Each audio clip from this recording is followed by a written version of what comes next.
Assalamualaikum, selamat pagi, bagaimana kabarnya? Nah, pasti semua masih sehat kan? Masih semangat puasanya. Hari ini Bu Vicky akan menerangkan rangkuman materi tema 6 yang berjudul Lingkungan Bersih, Sehat, dan Asri. Di tema 6 ini kita akan membahas 5 mata pelajaran. Apa aja sih 5 mata pelajaran itu? 1. Ada Bahasa Indonesia, ada Pendidikan Kewarganegaraan atau PPKN, Matematika, SBDP, dan PJOK. Nah, yang pertama kita akan membahas tentang pelajaran Bahasa Indonesia dulu.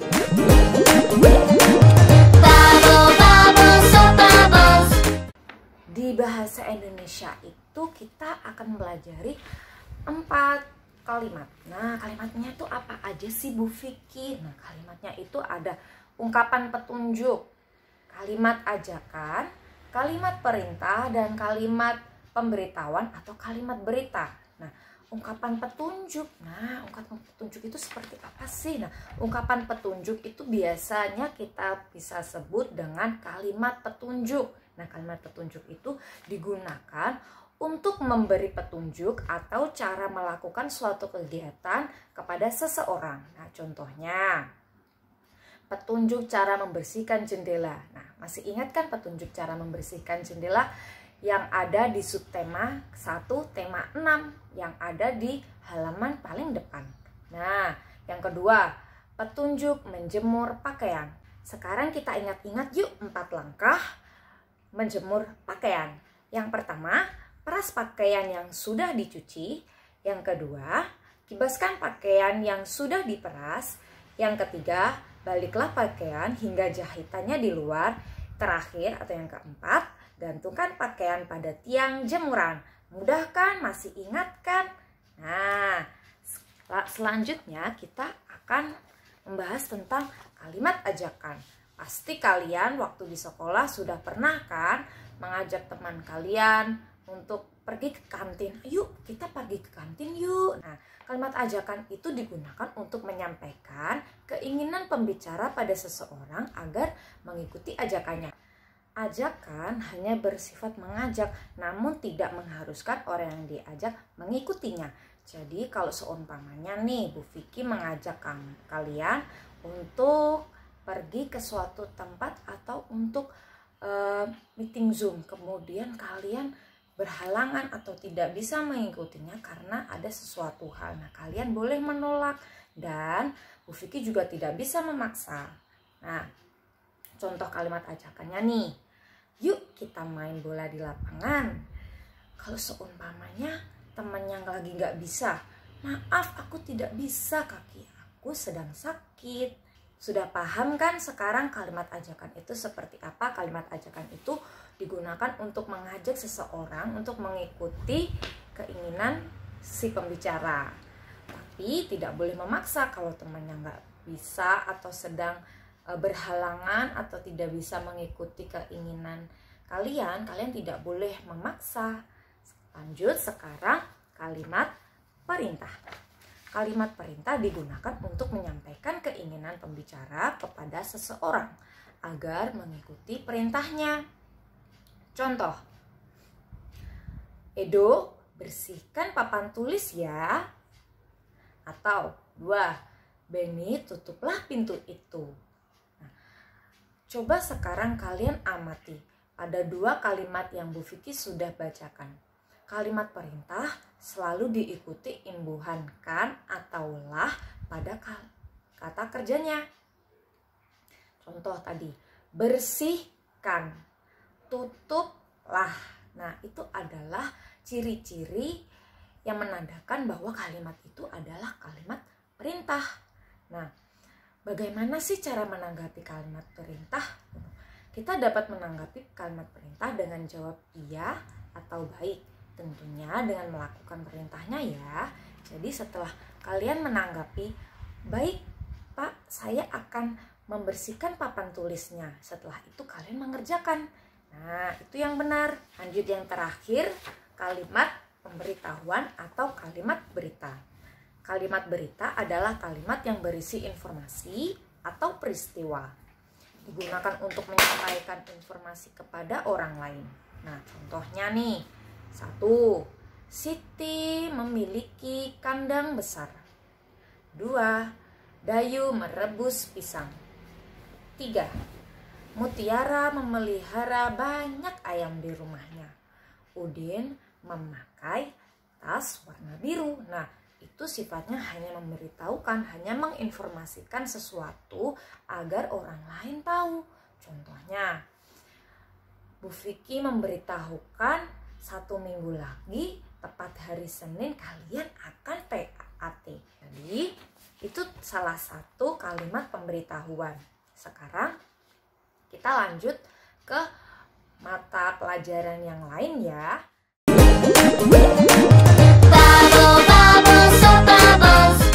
Sekarang kita lanjut ke materi pendidikan kewarganegaraan atau PPKN. Nah, di sini kita akan mengenal 2 materi, yaitu ada aturan dan sila ketiga. Aturan dibuat agar semua warga tertib dan teratur. Aturan di setiap tempat tentu berbeda. Seperti peraturan di rumah dengan peraturan di sekolah tentu berbeda. Kalau di rumah biasanya kalian peraturannya apa? Wah, pasti banyak ya kalau di rumah. Contohnya nih, kalau sore harus mandi, terus makan sendiri. Kemudian biasanya kalau udah waktunya sholat di rumah harus segera sholat. Kalau main tidak boleh sampai sore-sore. Pasti banyak ya kalau di rumah. Nah, kalau di sekolahan peraturannya apa? Kalian masih ingat? Nah, banyak ya. Contohnya nih, kalau pagi harus datang tepat waktu. Kemudian menyiram tanaman, mengikuti pembelajaran dengan seksama, dan masih banyak lagi. Sekarang Persatuan Indonesia. Nah, Persatuan Indonesia itu apa sih? Persatuan Indonesia itu adalah bunyi dari sila ketiga. Pasti ingat, sila ketiga itu kira-kira lambangnya apa sih? Iya, lambangnya adalah pohon beringin. Pohon beringin itu menandakan bahwa kekuatan warga Indonesia terhadap peraturan-peraturan yang ada di Indonesia. Contoh nih, kebersihan lingkungan sekolah tanggung jawab semua warga sekolah. Coba kalau seumpamanya ada warga sekolah yang tidak mentaati peraturan, tidak bersama-sama mentaati peraturan untuk menjaga kebersihan, kira-kira sekolahnya bisa bersih nggak? Nah, sekolahnya kalau seumpamanya ada beberapa orang yang tidak mentaati peraturan, maka sekolahannya bisa kotor kalau itu peraturannya tentang kebersihan ya. Nah, kalau seumpamanya warga sekolah itu bersama-sama, semuanya warga sekolah menjaga kebersihan, maka sekolah akan bersih, sehat, dan asri. Pekerjaan yang dilakukan bersama-sama akan lebih ringan dan cepat selesai. Contoh, kemarin pernah kan gotong royong membersihkan kelas, semua anak bersama-sama membersihkan kelas. Ada yang merapikan buku, ada yang menyapu, ada yang membersihkan kolong meja, ada yang merapikan rak sandal. Bagaimana? Terasa ringan kan dan lebih cepat. Kebersamaan adalah salah satu wujud pengamalan Pancasila sila ketiga. Jadi apapun halnya, apapun kegiatannya yang dilakukan secara bersama-sama, tapi itu hal yang baik ya, kegiatan yang bersifatnya positif yang dilakukan bersama-sama itu adalah pengamalan atau kegiatan yang mencerminkan sila ketiga. Sudah paham ya? Sekarang kita lanjut.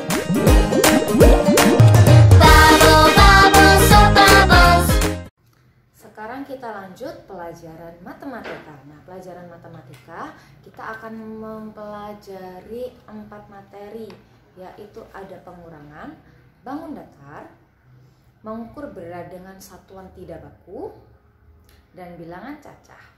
Yang pertama kita akan mempelajari tentang pengurangan. Nah, Masih ingat ya cara pengurangan, yaitu kita harus mengurangkan atau mengurangi suatu bilangan pada bilangan tertentu.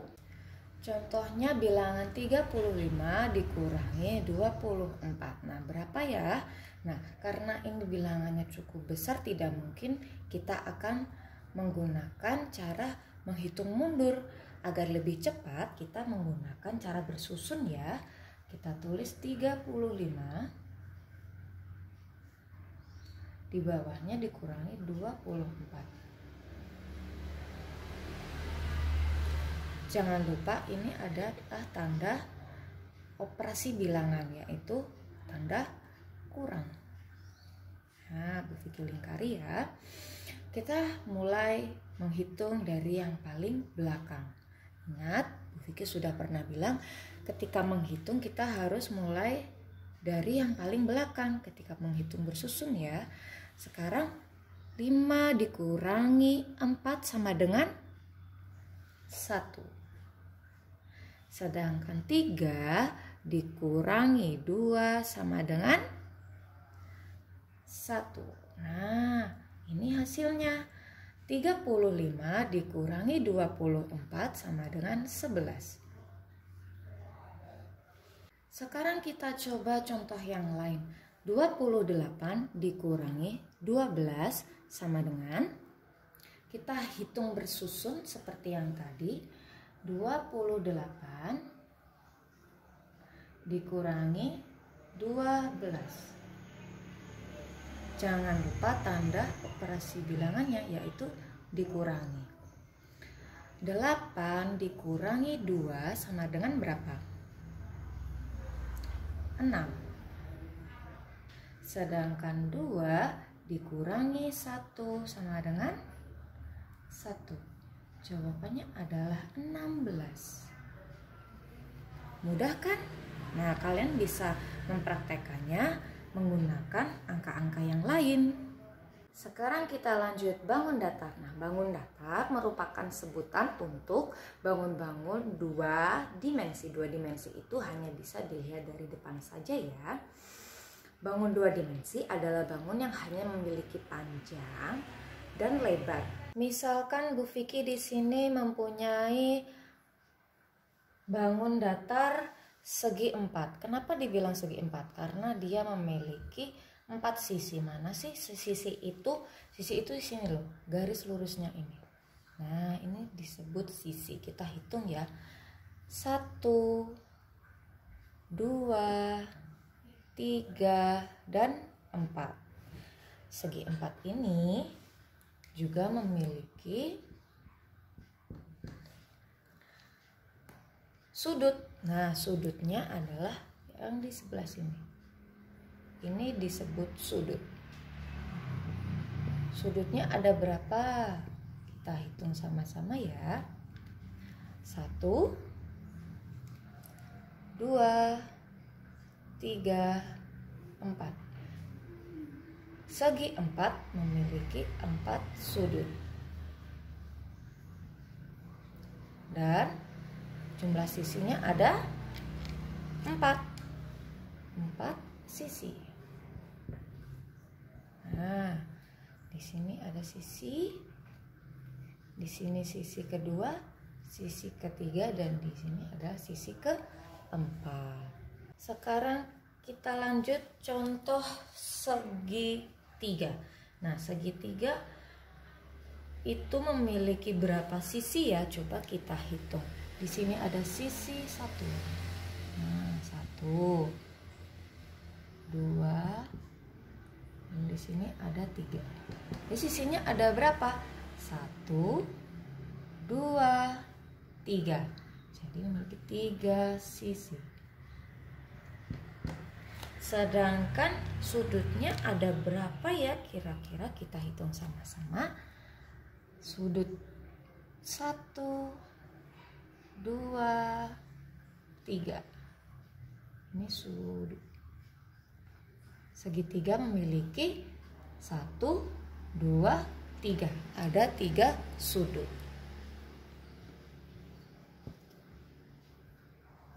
Nah, Sudah paham ya, mana sudut, mana yang sisi. Kenapa bangun datar ini disebut segitiga? Karena jumlah sisi dan sudutnya ada 3. Sekarang kita lanjut mengukur berat dengan satuan tidak baku. Pernahkah kamu mengukur tapi kamu tidak mempunyai alatnya? Nah, saat berada di situasi seperti itu, kita dapat menggunakan benda apa saja yang ada di sekitar, contohnya kelereng atau koin. Kelereng dan koin dapat menjadi timbangan sederhana. Nah, untuk menggunakannya kita memerlukan alat yang lainnya. Contoh, ada gantungan baju, ada kantong plastik, tentunya kelereng atau koin. Caranya, siapkan gantungan baju, kemudian gantungkan plastik pada ujung sebelah kanan dan sebelah kiri. Nah, ini plastiknya ya. Kemudian masukkan benda yang akan ditimbang nih. Contoh, di sini Bu Vicky mau menimbang botol bekas. Nah, kita masukkan di sini botol bekas. Kemudian kita masukkan persatu kelerengnya, dimasukkan satu sampai timbangannya ini sejajar, tidak berat sebelah. Kalau seumpamanya gantungannya masih berat sebelah seperti ini ya, seperti ini, berarti ini masih belum seimbang, harus ditambah kelereng atau koin di sini sehingga nanti timbangannya lurus. Oke, lurus seperti ini ya, tidak boleh lebih berat kelereng, tidak boleh lebih berat benda yang ditimbang, harus lurus. Kita timbang sampai dia lurus seperti ini. Oke, udah paham? Nah, coba kalian timbang benda yang ingin kalian timbang ya. Di rangkuman materi Bu Vicky punya contoh menimbang berat botol menggunakan kelereng. Nah, di situ coba lihat, botol itu beratnya sama dengan 5 kelereng. Kita lanjut ke bilangan cacah. Nah, bilangan cacah ini digunakan untuk mengetahui atau membilang banyak dari suatu benda. Nah, contohnya di kotak pensil kalian terdapat 4 pensil. Nah, angka 4 itu digunakan untuk membilang atau menyebutkan banyak dari suatu benda. Nah, bilangan cacah itu dimulai dari angka berapa sih? Yuk simak penjelasannya. Bilangan cacah dimulai dari angka 0, 1, 2, 3, 4, 5, dan seterusnya. Nah, jadi contohnya nih, Bu Vicky memiliki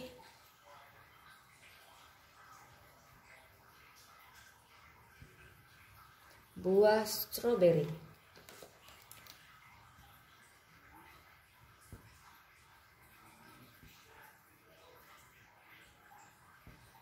Nah, berapa stroberi yang dimiliki oleh Bu Vicky? Kita hitung ya. 1, 2, 3. Jumlah stroberi sama dengan 3. Nah, 3 di sini adalah angka yang menerangkan atau menjelaskan jumlah dari banyaknya stroberi. Nah, coba dilihat sekarang contoh gambar burung yang ada di buku rangkuman materi. Ada berapa banyak burung yang ada di sana? Iya, di situ ada 8 burung. Sudah paham ya?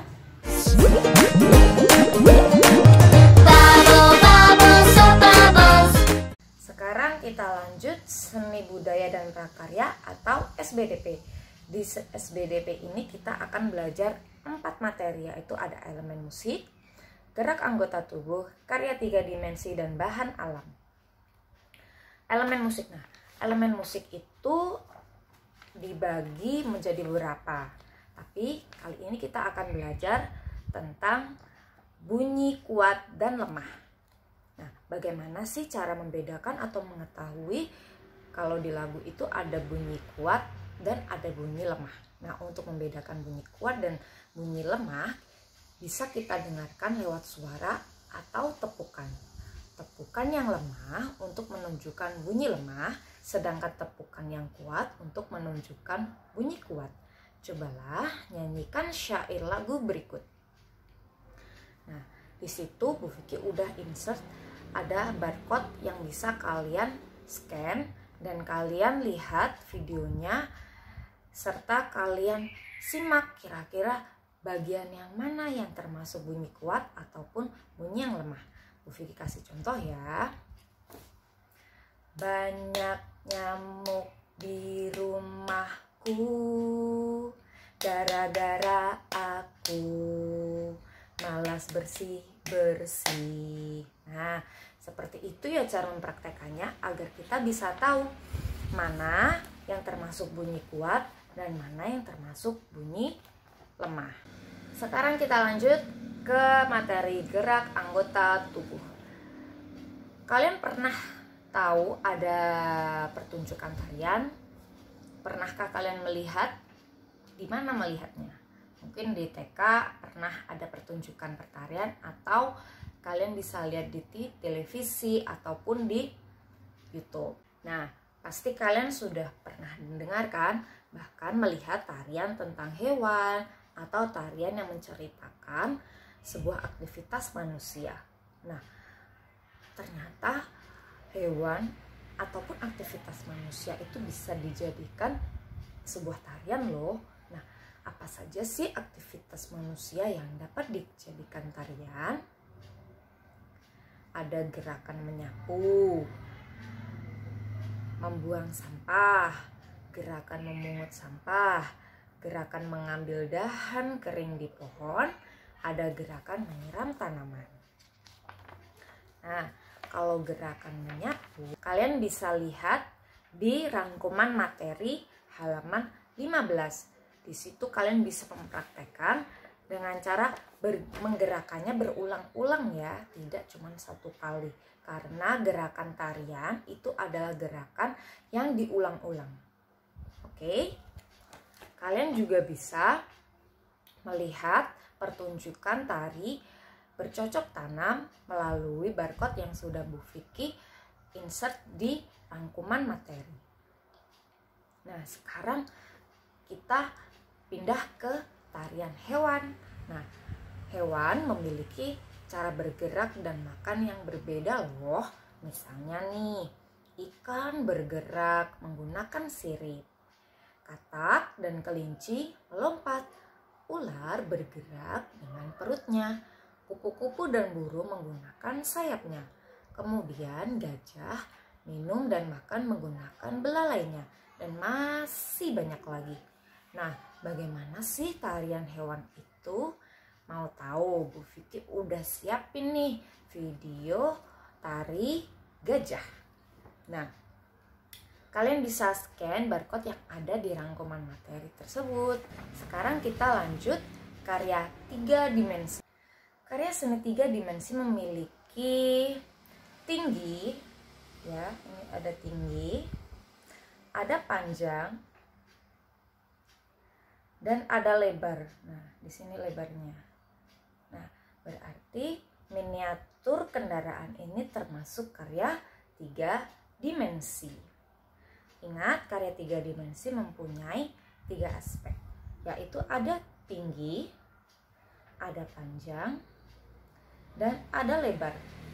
Dan kita bisa melihat karya 3 dimensi dari arah depan, dari arah samping, dari belakang, ataupun malah dari atas. Nah, kalau karya 3 dimensi itu ada banyak contohnya, seperti karya lempung yang sudah pernah kalian buat ataupun patung. Bahan alam dalam berkarya. Bahan alam itu adalah bahan yang diciptakan oleh Tuhan atau Allah yang tidak mungkin atau tidak bisa diciptakan oleh manusia. Contohnya seperti lempung. Lempung itu adalah buatan dari Allah. Sedangkan cat yang kita gunakan untuk menghias itu adalah buatan manusia dan bisa kita dapatkan di toko-toko ATK. Nah, lagi nih seperti ini. Nah, ini terbuat dari kayu. Kalau kayunya ini itu adalah termasuk bahan alam karena kayu yang membuat adalah Allah. Sedangkan ini catnya, nah yang membuat cat siapa? Iya, yang membuat cat itu adalah manusia. Jadi bahan alam itu kayunya, sedangkan bahan buatannya itu adalah catnya ini. Sudah bisa membedakan kan bahan alam dan bahan buatan? Kalau bahan alam itu ada banyak sekali contohnya.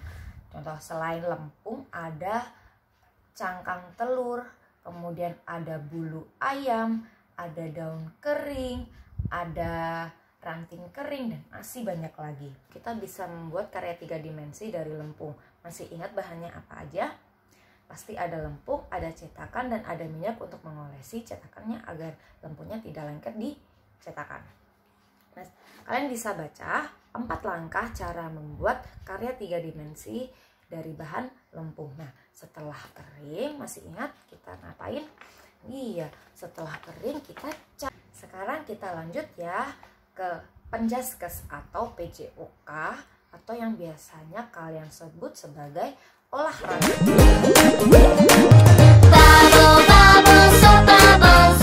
Nah, olahraga ini kita akan belajar 4 materi, yaitu materi apa aja ya? Ada berguling, gerakan ayunan lengan, squat jump, dan meloncat. Pasti kalian sudah pernah praktekkan keempat kegiatan olahraga ini. Kita ulas satu-satu yuk. Kita pertama akan mengulas tentang berguling. Nah, berguling itu sebaiknya dilakukan di atas matras ya. Di atas matras itu gunanya agar ketika kita melakukan atau praktek berguling itu agar badannya tidak sakit ataupun tidak cedera. Nah, sebelum olahraga sebaiknya kita melakukan pemanasan terlebih dahulu agar tubuh kita lentur dan tidak terjadi cedera saat olahraga. Berguling dapat dilakukan dengan 4 cara, yaitu 1. Berguling ke kanan, 2. Berguling ke kiri, 3. Berguling ke depan, 4. Berguling ke belakang. Pasti semua sudah mempraktekkan kan? Nah, saat mempraktekkan, kita dapat meminta bantuan orang dewasa. Sekarang gerakan ayunan lengan. Gerakan ayunan lengan bisa dilakukan dengan 3 cara. Yang pertama, gerakan ayunan lengan ke depan dan ke belakang. Yang kedua, mengayunkan 2 lengan ke samping. Yang ketiga, mengayunkan 2 lengan dari samping ke atas. Nah, kalian bisa mengamati gambar yang ada di buku rangkuman materi dan mempraktekannya. Selanjutnya squat jump. Nah, squat jump dapat melatih kekuatan otot kaki. Gerakan squat jump terdiri atas 3 rangkaian gerak. Ada gerak tolakan, melayang, dan mendarat. Masih ingat? Nah, gerakan squat jump ini menyerupai gerakan hewan apa? Iya, menyerupai gerakan katak. Nah, gerakan squat jump dilakukan tidak berpindah tempat. Nah, ketika melakukan squat jump, tangan itu berada di belakang kepala. Nah, hanya melompat di tempat, oke? Gerakan squat jump dilakukan tidak berpindah tempat dan posisi tangan berada di belakang kepala. Gerakan meloncat. Nah, kalau meloncat ini juga sama seperti squat jump, melatih kekuatan otot kaki. Nah, gerakannya sama juga dengan squat jump. Terdiri dari 3 rangkaian. Ada tolakan, melayang, dan mendarat. Namun, bedanya apa Bu Fikir? Squat jump sama melompat. Kalau melompat, kita melakukannya dengan berpindah tempat. Jadi, dari sini kita melakukan squat jump, kita melompat, kemudian berpindah tempat. Paham? kalau kita melakukan squat jump itu hanya dilakukan di tempat, ya, tidak terjadi perpindahan tempat. Contoh, tolakan, melayang, mendarat, tolakan, melayang, mendarat. Sedangkan meloncat kita melakukan tolakan, melayang, mendarat. Nah, di sini kita berpindah tempat nih kalau meloncat. Dari titik awal di sini kita lakukan meloncat, tolakan, melayang, meloncat. Nah, kita berpindah tempat. Nah, sudah paham kan apa bedanya squat jump dan melompat? I am a cheeky monkey, I like the hokey pokey. I leap, swing and sway well. We are cheeky monkeys, we like the hokey pokey. We leap, swing and sway well. I said a boom, cheeky monkey, cheeky